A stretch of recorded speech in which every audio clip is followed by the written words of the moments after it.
Hello viewers, আসসালামু আলাইকুম। আজ বানিয়ে দেখাবো মিল্ক ক্যান্ডি।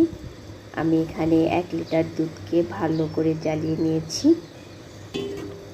মাঝে মাঝে আবার নেড়ে চেড়ে দিচ্ছি যেন নিচ দিয়ে না লেগে যায়। একদমই শুকিয়ে নিতে হবে যেন কোনো রকম পানি না থাকে। আমি এটাকে শুকিয়ে নিয়েছি একটি ব্লেন্ডারে। কিছুটা পরিমাণ চিনি, এরপর সেই শুকনো দুধটাকে দিয়ে দিচ্ছি।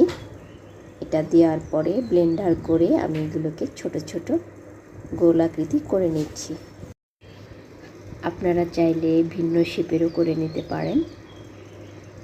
এখানে যেহেতু এটা খুব নরম থাকে, যে কোনো শেপে করে নেওয়া যাবে। আর এটাকে সংরক্ষণ করেও রাখা যাবে বেশ কয়েকদিন। তবে এটা এত মজা যে খুব বেশি দিন থাকবে না আশা করি বাসায় বানালে। তো আজ এ পর্যন্তই। আমাদের জন্য দোয়া করবেন। সবাই ভালো থাকবেন।